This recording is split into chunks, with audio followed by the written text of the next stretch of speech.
Well, let's get another view on the car manufacturing industry in Australia. I'm joined from Melbourne by Sinclair Davidson, who is a Professor of Institutional Economics at RMIT and a Senior Fellow at the Institute of Public Affairs. Sinclair Davidson, the federal opposition leader Bill Shorten says the shockwaves of this economic tsunami, as he's calling it, is unprecedented in terms of unemployment. He's saying that it's bigger than the collapse of ANZ. How do you view it?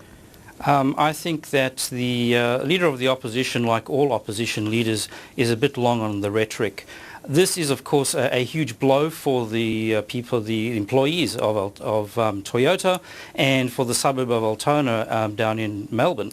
But it's not at all going to be the kind of shockwave or tsunami or catastrophe. These words that we are hearing are certainly very much overblown. And if you remember back, Whyalla was going to disappear. Well, it didn't. And what the current leader of the opposition is saying is also a bit of hyperbole. As you say, a lot of emotional language flying around, but what about the effects on state economies, Victoria and South Australia? Again, unions and labour figures are suggesting that it could actually send the state economies into recession.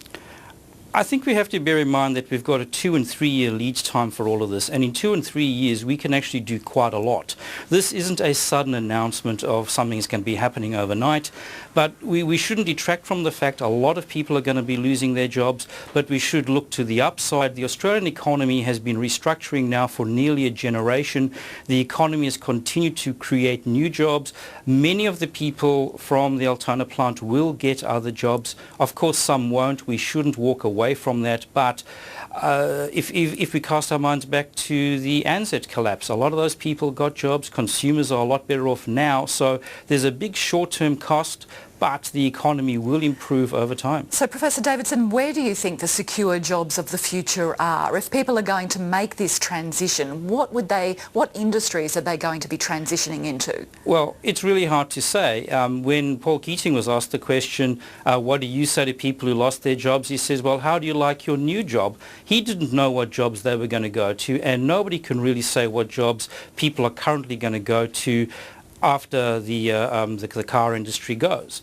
The really important issue is, what are we going to do to ensure that the economy, the private economy, can create those jobs, and government here can play a very big role. The Brax report in 2008 said that government should be looking at reducing stamp duty on houses, for example. So when people sell their house in Altona to go to a new job, they're going to buy a new house. They don't want to be whacked by stamp duty. So stamp duty, payroll taxes, all those sorts of things should be reduced in order to make the transition to those jobs easier than they're currently going to be. There's some of the things that state governments to do. What about a federal government level in terms of industrial relations, or is there something else?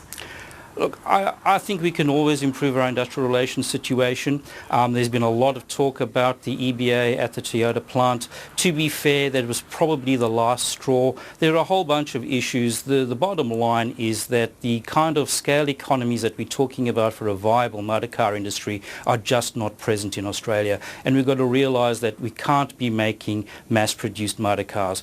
Government has got to be in a whereby it is easy for employers to employ, and that more or less means easy to hire and fire, making sure that we've got the current safety nets in place, that people do get their entitlements. So more or less maintaining the rules of the game. If the federal government does that, a lot of the heavy lifting has got to be at the state government level.